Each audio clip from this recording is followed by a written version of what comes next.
সন্ধ্যের সময় টেবিলে বসে কিছু অসমাপ্ত পুরনো কেসের জট ছাড়াচ্ছিলাম। সদর দরজায় কলিং বেলের আওয়াজ পেয়ে ছুটতে গেলাম দরজার দিকে। তারপর দরজা খুলতে চমকে উঠলাম। আরে জামাইবাবু যে! ফটিক, কি ব্যাপার? হঠাৎ কোনো কিছু না বলে আসুন আসুন, ভিতরে আসুন। আর ভিতরে যাব না, তোমার এই গুণধর ভাগ্নে যা বায়না ধরলে, স্কুলে গরমের ছুটি পড়তে না পড়তেই বললে মামার কাছে যাব। তা বেশ করেছে। তা দিদি কোথায়? তোমার দিদির কথা বাদ দাও, ও সারাদিন সেলাই ফোড়াই নিয়ে ব্যস্ত। আচ্ছা তা বেশ, আপনি কিছুদিন থাকছেন তো? বাবা, কাজ বাজ শিখে তুললে খাবো কি? তাছাড়া আমি এখানে থাকলে তোমার দিদি কি একা একা থাকবে নাকি? হ্যাঁ তা বটে ঠিক। তাহলে ফটিক বাবু, একা একা থাকতে পারবি তো এই ছেলেটার সাথে? দূর, এটা কোনো ব্যাপার নাকি? বাবাকে তো আমি বলেই দিয়েছি এবারের গরমের ছুটিতে শুধু মামার সাথে নতুন নতুন রহস্য ভেদ করতে যাব। ওই দেখো, শোনো ছেলের কথা। সাবাস ফটিক, দারুণ বলেছিস। এই তো বীর পুরুষের মতো কথা। তাহলে ফটিক, তুই হবে গিয়ে আমার চিফ অ্যাসিস্ট্যান্ট, রাজি তো? ইয়েস মামা। তোমরা মামা ভাগ্নে মিলে রহস্যের জট ছাড়াও, আমি চলি। দাঁড়ান, অন্তত এক কাপ চা তো খেয়ে যান। ও রামুদা, এক কাপ চা দিয়ে যাও না। না না, ওসব লাগবে না, ডিউটি আছে 7টা থেকে, দেরি হয়ে যাবে, আমি চলি। ঠিক আছে, ডিউটি যখন আছে তখন আর জোর করবো না। চলুন, আপনাকে বরং এগিয়ে দিয়ে আসি সামনের রাস্তা পর্যন্ত। বাবু, এই নিন চা এনেছি। এখন আর চা কি হবে? বাবা তো চলে গেছে। হে, চলে গেছে? তাহলে কি হবে এখন? চলে গেছে যখন আর কি হবে? দাও আমাকে এই চাটা দাও, ওটা খেয়ে আপাতত মগজাস্ত্রের শান্তি। তা ফটিক বাবু, আপনার কি চাই বলুন? দুধ না রুটি? মামা, তুমিও শেষে মায়ের মতো শুরু করলে। দুধ রুটি আমার ভালো লাগে না। আমি জানি তো, তাই তো মোড়ের মাথায় হাড়ুর দোকান থেকে তোর জন্য গরম গরম কচুরি আর আলুর দম নিয়ে এলাম। এই তো জমে গেছে মামা, you are the best. Thank you mister assistant. নে নে, খেয়ে নে। রামুদা, ওকে বেড়ে দাও কচুরিটা। আর হ্যাঁ, তোমার জন্য এনেছি, খেয়ে নিও। হ্যাঁ বাবু, তা আপনি খাবেন না? না, আমার জন্য এখন চাই যথেষ্ট। দুপুরে মাংস ভাত খেয়ে পেট এখনো আই ঢাই করছে। তারপর সন্ধেবেলায় জল খাবার সেরে নেবার পর ফটিক আর আমি চলুম পুবের ঘরের দিকে। আজ টিভিতে জমিয়ে কিছু সিনেমা দেখবো ঠিক করেছি। আমি ফটিককে জিজ্ঞেস করলাম, তা ফটিক, কি ধরনের সিনেমা দেখতে চাস? অ্যাকশন, কমেডি, অ্যানিমেটেড না সায়েন্স ফিকশন? না না, ওসব দেখবো না, আমি ভূতের সিনেমা দেখবো। হ্যাঁ, সে কি রে, এতগুলো অপশন ছেড়ে শেষে কিনা ভূত? আরে ভূতের সিনেমা তো ভিতুরা দেখে। আর তাছাড়া যত সব আজগুবি অবাস্তব ফ্যাক্ট। না মামা, আজগুবি নয়, সত্যি সত্যি ভূত আছে গো। তোমার মাথা আর আমার মুন্ডু আছে, এসব কে তোর মাথায় পুশ করছে শুনি? ওই দেখো, আবার কে এলো। রামুদা, ও রামুদা, দরজাটা একটু খুলে দাও না। জানতাম এতে কোনো কাজ হবে না। কোথায় পড়ে ঘুমোচ্ছে কে জানে। দাঁড়া ফটিক, দেখি কে এলো। ওকে মামা। সদর দরজা খুলতে খুলতে দেখতে পেলাম 3টে মাঝবয়সী লোক। দেখে মনে হলো গ্রাম থেকে এসেছে। পরনে ধুতি আর ফতুয়া। কৌতূহলী হয়ে জিজ্ঞেস করলাম, বলুন কাকে খুঁজছেন? একজন বলে উঠলে, আপনি কি গোয়েন্দা অনিমেষ বসু? হ্যাঁ, কি ব্যাপার বলুন। আপনার খবর রামতিলে, আমরা পাশের গায়ে থাকি। তাই বুঝি? আসুন আসুন, ভিতরে আসুন। তারপর বসার ঘরে নিয়ে এলাম তাদেরকে। 3 জনের মুখ বড্ড ফ্যাকাশে লাগছে। মনে হলো কোন এক অজানা ভয়ে তারা যেন কুঁকড়ে আছে। আমি রামুদাকে হাঁক দিলাম, রামুদা, দেখো কারা এসেছে। হ্যাঁ বলুন, কিছু সমস্যা হয়েছে? হ্যাঁ বাবু, খুব বিপদ, খুব বড় বিপদ। আমরা পাশের গায়ের কঙ্কালী তলায় থাকি। আমাদের প্রত্যেকের ঘর শ্মশান ঘাটের আশপাশে। আজ প্রায় আমরা 3-4 পুরুষ সেখানে বাস করি। কোনোদিনই কোনো অসুবিধা হয়নি, কিন্তু আজকাল যা আমাদের সাথে ঘটছে তাতে শেষে আমাদের ঘর ছাড়া না হতে হয়। আমরা দিন আনা দিন খাওয়া মানুষ বাবু, ঘর ছাড়লে আমরা যে পথে গিয়ে বসবো। সমস্যাটা কি? কোনো গুন্ডা মস্তান কিংবা চোর লুটেরা ডাকাত? না বাবু, ভূত। ভূত? ইম্পসিবল। সেটা কি সম্ভব নাকি? হ্যাঁ বাবু, আমরা যারা শ্মশান ঘাটের পাশে থাকি, রোজ রাতে কারোর না কারোর ঘর থেকে একজন করে গায়েব হয়ে যাচ্ছে। গায়েব হয়ে যাচ্ছে? কোথায় কোথায় গায়েব হয়ে যাচ্ছে? সেইটাই তো বুঝবার জন্যে রতনের মা যেদিন রাতে উধাও হলো, তারপর দিন সকালে সকলে মিলে খুঁজতে বেরোলাম, কোথাও খুঁজে পাইনি।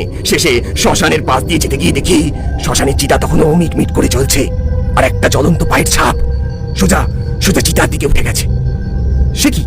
এ তো ভয়ানক ব্যাপার। পুলিশকে খবর দেননি? পুলিশ বাবুদেরও এই ঘটনা জানিয়েছিলেন, কিন্তু এখন এর কিনারা করতে পারেননি তারা। কিন্তু এই ঘটনার সাথে ভূতেদের সম্পর্কটাই বা কি? শ্মশান ঘাটের মতো জায়গায় ভূত ছাড়া কে বা হবে যে আমাদের এত বড় ক্ষতি করবে? হয়তো হয়তো কোনো অতৃপ্ত আত্মার কাজ। এদিকে এদিকে আমার বাড়ির ছোট ছেলেটা কাল চিতায় পুড়ে ছারখার হয়ে গেল। সো স্যার, কাঁদবেন না, দেখছি আমি কি করতে পারি। কোনো ওঝা বা তান্ত্রিকেও কিছু করতে পারেনি বাবু। এ কি জগাই কানু বিলে তোরা এসেছিস? বাবু, এরা আমার গাঁয়ের লোক, এদের বড় বিপদ। রামুদা, এই ঘটনার কথাটা আমাকে আগে জানাওনি কেন? আপনি ব্যস্ত মানুষ, তাই ভাবলাম আপনি কি ভাববেন। রামুদা, তুমি কি আমায় পর ভাবো নাকি? যাকে আমি কালই তোমাদের গ্রামে যাব পুরো ঘটনা তদন্ত করতে। আমার জন্য একটা ঘরের বন্দোবস্ত করতে পারবে তো? হ্যাঁ বাবু, নিশ্চয়ই পারবো। আপনি আমাদের নিশ্চিন্ত করলেন। অন্তত গাঁয়ের আর 5টা পরিবারগুলো যেন বাঁচে। আমরা তাহলে আজ আসি? হ্যাঁ, আসুন। রামুদা, তুমি ওনাদের একটু এগিয়ে দিয়ে এসো। আমাকে দেখতেই হবে কে এসব কাণ্ড ঘটাচ্ছে। ফটিক, এদিকে শুনে যা। ইয়েস মামা। তুই ভূতের সিনেমা দেখতে চেয়েছিলি না? ইয়েস। তোকে আমি সত্যিকারের ভূত দেখাবো, আর এটাও প্রমাণ করে দেব ভূত আছে কি নেই। তবে তোকে কাল এক জায়গায় যেতে হবে আমার সাথে, যাবি তো? যাবো না আবার? ভূত মানে তো ডবল ইন্টারেস্ট। আমি রেডি। ঠিক আছে, তাহলে আজ দেরি না করে চল রাতের খাবার সেরে ঘুম দি। রাতের খাওয়া দাওয়া সেরে নেবার পর মামা ভাগ্নিতে মিলে ঘুম দিলাম। পরদিন খুব সকালে উঠলাম। রামুদাকে আজ আসতে বারণ করেছি, বলেছি সে যেন তার গ্রামে থেকেই আমাদের থাকার বন্দোবস্ত করে। আমি আর ফটিক ব্রিটিশ আমলের ছাদ খোলা গাড়িটায় চেপে বসলাম। তারপর গাড়ির চাকা গড়ালো। ফটিককে সমস্ত ঘটনাটা জানাতেই ফটিক আঁতকে উঠল। সে কি গো মামা, এ তো ভয়ানক ব্যাপার। জ্যান্ত মানুষ কিনা সোজা শ্মশানের চিতায়। আমি সাহস দিয়ে বললাম, ধুর বোকা, এতেই ভয় পেলে চলবে? আমি শিওর এটা কোনো বড় সড়ো বদমাস চক্রের কাজ। শুধু বুঝতে হবে ওদের উদ্দেশ্যটা কি। মামা, ওটা কি নদী? ওটা কোপাই নদী। ওই যে দূরে লালমাটির রাস্তাগুলি দেখতে পাচ্ছিস?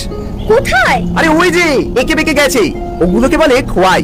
ছেলেবেলায় পড়েছিলি আমাদের ছোট নদী চলে আঁকে বাঁকে, বৈশাখ মাসে তার হাঁটু জল থাকে, মনে পড়ছে? হ্যাঁ। রবি ঠাকুর এই নদীকে দেখে কবিতাটি রচনা করেছিল। বাবা, মামা তুমি কত কিছু জানো। আরে আর এমন কি, তুই বরং এই বিশেষ জায়গাটার কিছু এক্সক্লুসিভ ছবি তুলে রাখ। দুপুর 12:30 নাগাদ গ্রামে ঢুকলাম। রামুদাকে দেখে গাড়ি থামালাম। ওরা আমাদের একটা ঘরে নিয়ে গেল। রামুদা বললে, বাবু, গিন্নি আপনাদের খাবার দাবারের বন্দোবস্ত করেছে। এখানে যতদিন থাকবেন আমাদের কেউ না কেউ আপনাকে খাবার দিয়ে যাবে। রামুদা, এসবের কি দরকার ছিল? আমরা কোনো একটা হোটেলে খেয়ে নিতাম।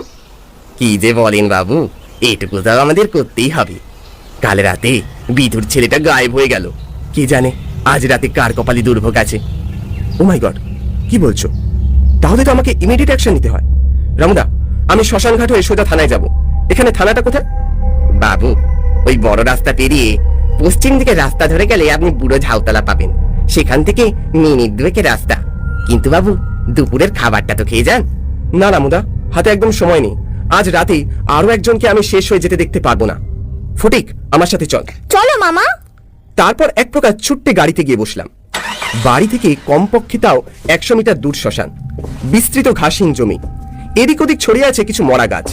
শ্মশান ছাড়িয়ে ঘাট, তারপর নদীর ওপারের জমিটাও দেখা যায় ভালোই। জনবসতি খুব বেশি নেই। চিতাগুলোর আশপাশে ঘুরতে থাকা এক লোককে দেখে ওর সাথে কথা বলতে গেলাম। নমস্কার, আমি অনিমেষ বসু, গোয়েন্দা। এই শ্মশানের ব্যাপারে কিছু জানতে চাই। চিতার কাঠগুলো সাজাতে সাজাতে লোকটা আমাদের দিকে একবার তাকালো, তারপর বলল, বলুন। তবে মানুষ গায়েব হয়ে যাবার ব্যাপারে যদি বলেন, সে ব্যাপারে আমি কিছু জানি না। কিন্তু যত কাণ্ড তো এই শ্মশানকে ঘিরে। এটা কিন্তু আমি মানি না। কিন্তু কেন? দেখুন, প্রায় 40 বছর ধরে আমি এই শ্মশানকে দেখছি। দিনে রাতে কোনোদিনই কোনো সমস্যা চোখে পড়েনি। গায়ের লোকেরা বলছে কি এখানেই কে তাদের এক এক করে নিয়ে এসে পুড়িয়ে মারছি। আরে বাবা, আমরাও তো ঘরে এতগুলো মানুষ বাস করছি, ওই কোনোদিন তো কাউকে ধরে নিয়ে যায়নি। বেশ, আপনার পরিচয়টা জানতে পারি? নিশ্চয় বাবু, আমি বরকত। এই শ্মশানে মরা টোরা পুরাই। সে কোন ছোটবেলায় বিহার থেকে বাবা নিয়ে এসেছিল। এখন বাবার বয়স হয়েছে। আমি এখন এই জায়গা সব দেখাশোনা করি। ঠিক আছে, হাতে এখন আর সময় নেই। তোমার সাথে পরে নিশ্চয়ই কথা হবে। ফটিক, চলে আয়। গাড়িতে যেতে যেতে ফটিক বললে, মামা জানো, আমার এই ডিজিটাল ক্যামেরায় নদীর দারুণ দারুণ সব ছবি তুলেছি। তাই? বাহ, খুব ভালো কথা। বাড়ি গিয়ে দেখবো। কিছু পরে গাড়ির সামনে থেকে দেখতে পেলাম রাস্তার ওপারে বোর্ডে লেখা বুড়ো ঝাউতলা। তারপর অদূরেই থানা দেখা গেল।